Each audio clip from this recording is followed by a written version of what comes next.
या कार्यक्रमाचं जे औचित्य आहे ते मेन या सोलार प्रकल्पाची सुरुवात झालेली आहे याबद्दल मी खूप खूप अभिनंदन करते. आणि पानसरेजींनी, कुलकर्णी तुम्ही पानसरेंचं नाव का नाही लिहिलं हो?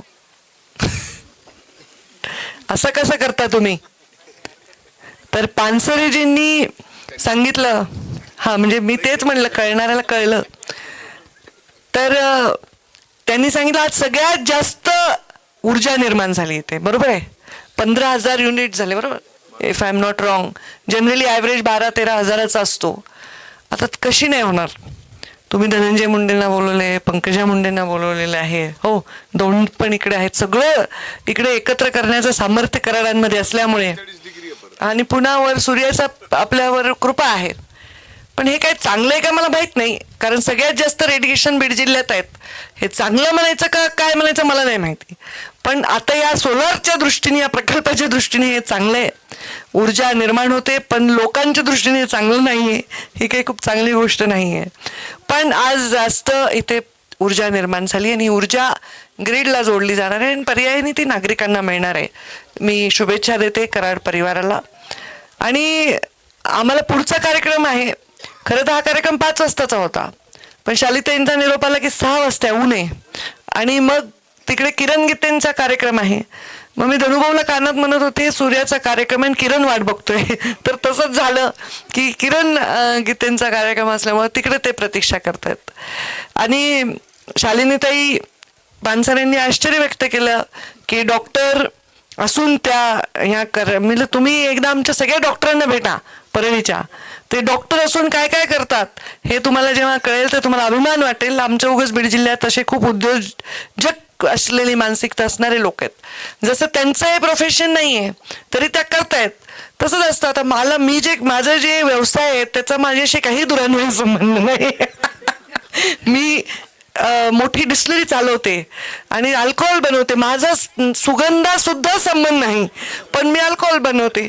आता काय करावं, ब्रँड सुद्धा मला माहित नाहीये.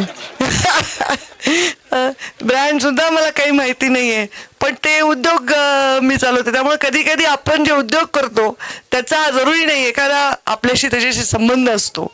पण तसं डॉक्टर या परळीमधले मी बघते, एकतर ग्रामीण भागात शिकलेला व्यक्ती खूप ॲम्बिशियस असतो. आणि शालिनीताई एका देवदाई फार छोट्या गावात वाढलेल्या, त्यांनी सांगितलं लहानपणापासून माझ्या बाबांना त्यांनी पाहिलं, त्यांच्या वडिलांना, त्यांना एकत्र, आणि त्या शाळेपासून त्यांच्या फॅन होत्या. माझी त्यांची परिचय खूप नंतर झाला जेव्हा त्यांनी इथे दवाखाना टाकायचा सुरुवात केली. आणि तेव्हापासून मी बघते खरंच धडपड्या आहेत त्या. आणि त्या म्हणल्या आम्ही ताईकडून शिकल्या. मी बिलकुल नाही, मी अजिबात धडपडी नाही आहे. माझी रास सिंह आहे आणि सिंह असतो रिलॅक्स एकदम, जास्त नाही. भूक लागल्यावर शिकार करतो, पोट भरलं की शांत, उगाच इकडं तिकडं नाही. मला नाही धडपडा स्वभाव. मला वाटतं काय करायचं एवढी मरमर करायची. पण त्यांची ऊर्जा बघितली की मला कधीही अशा ऊर्जेतच असतात. धडपड हा शब्द उगाच नाही झालाय, जो धड ज्याला पडता येतो तो धडपड्या. आणि त्यामुळे त्या खरंच धडपड्या, जिथे पडल्या ते धड पडल्या. कारण त्या डॉक्टर झाल्या, हुशार आहेत, मेरिटवर आल्या, काय अशा नाही आल्या, डॉक्टर झाल्या, मग इथे आल्या. एक पर्याय तेव्हा नव्हता फार गायनेकॉलॉजीमध्ये, जेव्हा त्या आल्या तो निर्माण केला. पण हे सगळं करत असताना तुम्ही तुमच्या जे प्रोफेशन नाही आहे ते तुमचं एक समर्पण आहे, एक सेवा आहे, ते चालू राहू द्या. इथं काय सूर्य येणारच आहे, ऊर्जा होणारच आहे, तुम्ही नाही आलं तरी होणार आहे. पण तुम्ही नाही गेल्याने डिलिव्हरीचं तिथे अडचण जी निर्माण होईल ती काय दुसरी सॉल्व्ह कोणी करू शकणार नाही, ते तुम्हालाच करावं लागणार. तर ते मात्र तुम्ही सर्वांनी करा, त्याच्याबरोबर उद्योग करा. कारण जो कमावलेला पैसा आहे तो द्विगुणित करण्यामध्ये काही पाप नाही आहे, तो वाढवण्यामध्ये काही पाप नाही. आणि ते जर तुमच्यामध्ये सामर्थ्य आहे, या परळीच्या मातीमध्ये ती शक्ती आहे. लोक इथे येऊन कधीच लॉसमध्ये जात नाही, जो येईल तो सेटलच होतो, चांगलाच काम करत असतो. आणि ते आल्या, बाहेरचे बरेच लोक इथे येऊन सेटल झाले, स्पेशली डॉक्टर्स. आणि चांगले डॉक्टर्स आपल्यामध्ये आहेत. फक्त चांगल्या गोष्टी अवेलेबल असणं आवश्यक आहे. तर आपल्या चांगल्याबरोबर अवेलेबल डॉक्टर्स पण असले पाहिजे. आणि त्यामुळे तुम्ही सर्वजण जेवढी बाहेर उन्नती कराल, मी धनुभाऊ तुमच्या पाठीमागे खमक्यासारखे उभे आहेत. पण त्याचबरोबर आलेल्या पेशंटला वापस जायला देऊ नका, एवढं मात्र मी तुम्हा सर्वांना हात जोडून विनंती करते. कारण हे खरं तुम्ही तिथून आलात इथे, तिथून तुम्ही 4 पैसे कमवून इथे आलात, हे कधीच विसरू नका. मला आता सांगते, माझ्या जीवनात वैभवाची कमी नव्हती. मला राजकारणात लांबून दुरून यायचा काही प्लॅनही नव्हता. पण आज मुंडे साहेबांच्या नंतर जेव्हा मी राजकारण करते, आता काल मी एका कार्यक्रमाला गेले, तिथे लोक जेव्हा म्हणतात ना, ताई मी साहेब वारले ना, साहेबांना धरून बसलो होतो, मला 8 पोलिसांनी वेगळं काढलं, मला फार वाटतं जबाबदारी. बापरे, मी लोकसभेला पडले, त्या आत्महत्या केलेल्या लोकांनी, मला फार वाटतं अरे बापरे, आता मला काय गरज आहे का पर्यावरण मंत्री म्हणून चंद्रपूरला जायची, कोळसाच्या खाणीत जायची? मी दिवसभर प्रचार करते, उन्हात फिरते, आता मला गरज नाही. मी AC मध्ये बसून सुद्धा पर्यावरण डॅशबोर्डवर बघू शकते इकडे किती प्रदूषण आहे, तिकडे. पण प्रत्यक्षात काय जबाबदारी आहे आपल्याला. आणि जेव्हा तुम्ही ही शपथ घेत असता, तेव्हा तुम्ही खूप मोठी शपथ घेत असता आणि तुमच्या हातात कितीतरी जन्म घेतात लोक, कितीतरी लोकांच्या इलाज होतात. हे फार मोठं पुण्य. आम्ही किती पैसा खर्च केला आणि आम्हाला वरचं महादेव जरी खाल्लेला, तर आम्ही काही एक टाका नाही घालू शकत, आम्हाला काही घेणार नाही.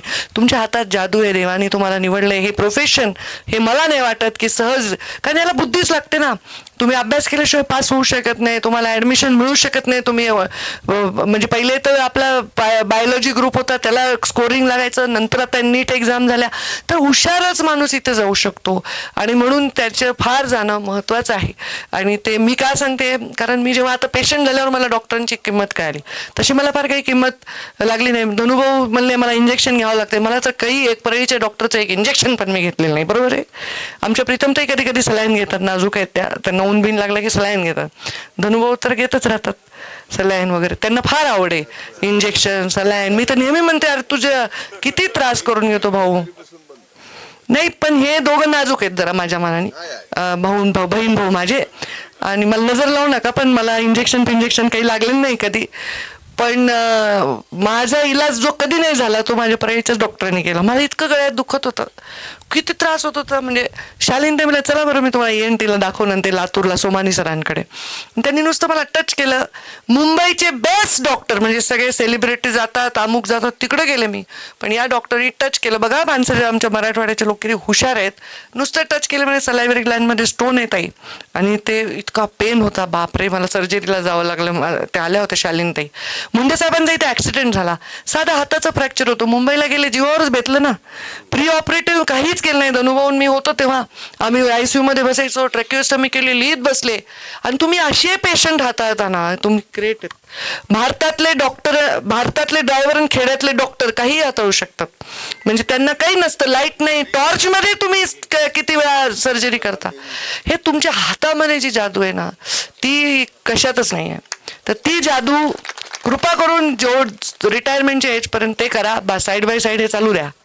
आणि तुम्ही मुलंही डॉक्टर करतात पुन्हा, म्हणजे आम्हाला पुन्हा तुमच्याशी संबंध ठेवावाच लागेल. आम्ही म्हातारे झाल्यावर, तुम्ही म्हातारे झाल्यावर ते पोरच पार्थकडे जावं लागेल मला. म्हणून मी खूप काळजी घेते त्याचं काय चाललंय तिकडे वगैरे, प्रत्येक गोष्टीत. पुन्हा फुकटचे डॉक्टर पाहिजे ना आम्हाला. आता तर चांगली धडधाकट आहे, माझी गरज नाही पडली, पण भविष्यात ते फार पवित्र असं प्रोफेशन आहे. मला खूप डॉक्टर व्हायचं होतं, खूप हौस होती मला, पण मी झाले नाही. कारण अति तत्ववादी स्वभाव होता, मार्क कमी पडले म्हणून घेतली नाही ॲडमिशन. आणि मग आता प्रीतमताईला व्हावं लागलं, तिला व्हायचं होतं वकील, ते यशोताईला व्हावं लागलं. आणि असं ज्याला जे व्हायचं नसतं ते व्हावं लागतं. धनुभाऊ तुम्ही फार भाग्यवान आहात, तुम्हाला जे करायचं होतं तेच केलंय तुम्ही. राजकारणात यायचं होतं, राजकारणात आले, हा आम्ही उघे अडकलो इकडे. तर असं एकदम छान आहे. मग तुम्हाला पैसे काही कमी पडणार नाही. शालिनी ताई, कोणत्याही डॉक्टरकडे काही कमी नाही आहे, तुम्हालाही नाही कमी पडणार. कारण लोकसंख्या आपली ज्या पद्धतीने वाढते, तुमचं काम तर कधीच कमी नाही होणार आहे, वाढत राहणार आहे. पण कमी पडले तर तुम्हाला मदत करू आम्ही. आत्ता जसं सगळ्यांनी मदत केली, धनुभावाने मी तुमच्या पाठीशी उभी आहे. मी माझ्या भावाला तेव्हाही फोन करून सांगेन, जसं आता जमिनीच्या वेळी सांगितलं, तर मी माझ्या भावाला तेव्हाही सांगेन, धनुभाऊ हे विषय तुम्ही सेटल करून टाका. तर त्यामुळे रात्री जा, सकाळी डिझेलला महाग असेल तर रात्री जाऊन पैसे घेऊन या. आता माझ्याकडे नाही ते. आता बघू, प्रयत्न करते पुढच्या 5 वर्षात मागच्या 5 वर्षाच्या चुका रिपीट न करण्याचा, म्हणजे माझी पण ताकद वाढेल. पण मला खूप आनंद झाला आणि खूप छान हा झोन आहे. धनुभाऊ मला सांगत होते की इथे गाड्या अलाउड नाही, शालीनताईमुळे अलाउड झाल्यात. बरोबर आहे. तर आपण आता खरं ते करूया. मी पण करते. तिकडे खाली गेट लावलं पाहिजे आणि त्या गेटवरून वरती गाड्या नाही अलाव केल्या पाहिजे. फक्त हे जे ह्याच्यासाठी येत आहेत लोक या कामासाठी वगैरे, त्यांना काही स्पेशल अलाव केलं पाहिजे. जर तिथे आपण इलेक्ट्रिकल व्हेकलला जर म्हणलो तर भविष्यात काही कदाचित आपण इथे तोही एखादा व्यवसाय मोठा सुरू करू शकतो धनुभाऊ, की इथे इलेक्ट्रिकल व्हेकलचा कारखाना का नाही होऊ शकत. आपण पुढे अँबिशियस. पर्यावरण मंत्र्यांनी ठरवावं. जमीन मी देतो. तर चांगलं आहे, आपण करू ते. बीड जिल्ह्याच्या बद्दल लोकांमध्ये ते आकर्षण, इन्व्हेस्टमेंट्स. आता आपला जिल्हा दुष्काळी आहे. आधी रस्ते नव्हते, रेल्वे नव्हती, आता बऱ्याच गोष्टी झाल्या आहेत. त्यामुळं तसंही काही करता आलं माझ्या हाताने तर मला खूप आनंद होईल. पण सगळ्यात महत्त्वाचं आहे की आपण जे करतोय ते का करतोय. आम्ही दोघं आत्ता हेच बोलत होतो जेव्हा आम्ही धनुभाऊंचं इथं घर झालं होतं 2001ला. म्हणजे तर बांधकाम तुझं किती वर्ष चाललं बाबा? 10 किती वर्ष चाललं? 5-6 वर्ष. 4 वर्ष लग्नाच्या आधी सुरू झालं.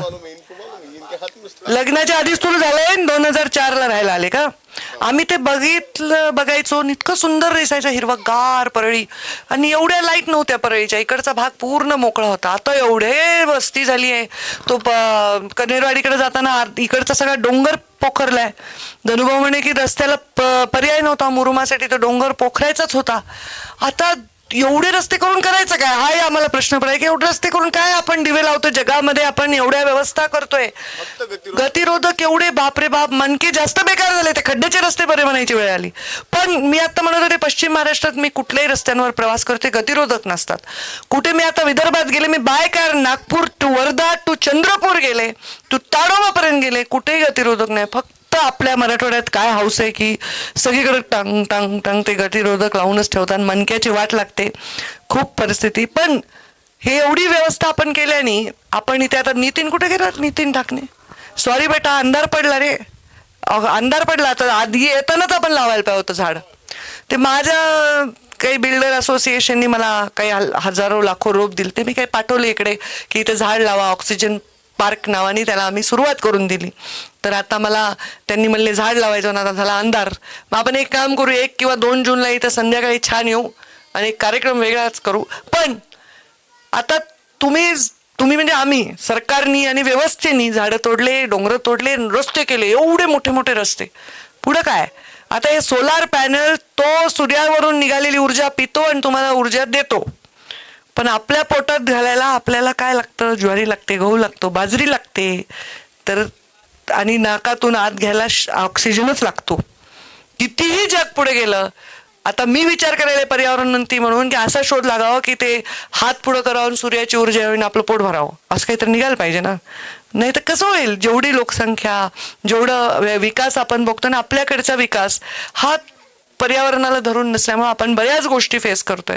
त्यामुळे इथे येताना आपण इथलं पर्यावरण जपून ठेवू. इथे गाड्यांना अलाव नाही करायचं हे आपण निर्णय घेऊ. धनुभाऊनी मी ठरवल्यावर कोणची गाडी हिंमत आहे इकडे यायची, कोणी येणार नाही. तिथे आपण ती व्यवस्था करू. म्हणजे हा एरिया व्हर्जिन राहील, स्वच्छ राहील, वॉक करायला लोकांना स्वच्छ जागा राहील. आणि येणाऱ्या लोकांनी पण कुठल्या अंतरापर्यंत यायचं, काय यायचं, कसं यायचं ह्याच्या संदर्भातले नियम लावून देऊ. त्यांनी खूप चांगला एक मेसेज सुद्धा जाईल. पण मी खूप खूप आनंद व्यक्त करते. आमच्या धडपड्या शालिनी ताई सतत काही ना काही करतात आणि बालासाहेब त्यांना नेहमीच साथ देतात. कारण शेवटी हे एकत्र काम करण्याचा विषय आणि इलाज नाही आहे.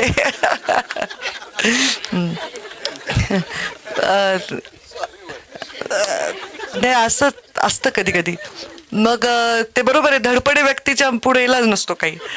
तर आणि त्या सारख्या प्रवासात दिसल्या म्हणले संजय दौंड. आता तुमचं समाधान झालं का अजून काही करायचंय? आणि काही करायचं अजून, थोडं इलेक्शन लढवायचंय. आणि मग मी म्हणत असते तुम्ही डॉक्टर काय झाला, एवढं तुम्हाला राजकारण करायचं आहे तर आता अजून काय करायचं त्यांना. पण ते तुम्ही सगळं करत असताना तुम्ही हॉस्पिटलमध्ये किती तास अटेंड करणार हे मी बघणार आहे. हां, कारण हे फार महत्वाचं आहे. हे तुमच्या 10 वर्षाच्या शिक्षणानंतर आलेली मेहनत आहे.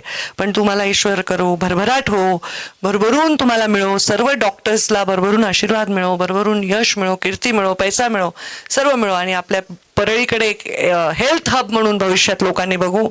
धनुभाऊ, आपण तोही प्रयत्न करू, एक multi speciality super speciality hospital. मी बरेच वर्ष ट्राय करते, पण काहीतरी दुसऱ्याच भानगडी सुरू होतात आपल्याकडे आणि ते कोणी मग यायला हे करा. आता जरा बसेल जम आणि एक चांगलं हॉस्पिटल आपण आणूया. बघू एक चांगला ब्रँड किंवा एखादं चांगलं हॉस्पिटल किंवा कॅन्सरची एखादी चांगली सुविधा, किमोथेरपीची सुविधा, की इकडच्या पंचक्रोशीतील लोकांना, आजूबाजूच्या जिल्ह्याच्या लोकांना चांगली सुविधा उपलब्ध करता येईल. हे खूप आपण करू शकलो तर सगळ्या डॉक्टरांसाठी पण एक चांगला विषय होईल. आपण करूया. खूप खूप शुभेच्छा देते. भरपूर भाषण वाढलं, कारण मला मॅच करावं लागतं ना त्यांच्या भाषणाशी. त्यांनी जेवढे रंगवलं तेवढे आलाप मला घ्यावं लागतात पुन्हा, ते प्रॉब्लेम आहे. पण आम्ही दोघंही रजा घेतो, कारण तिकडे आमचा जावाई, मेहुणा, भातचा असे कॉम्प्लिकेटेड आहे ते सगळं. ते वाट बघायलेत. आणि आता तर सूर्यास्त झालाय, त्यामुळं किरण फिका पडू नये तिकडे म्हणून आम्ही लवकर जातो. आपल्या सगळ्यांची रजा घेतो.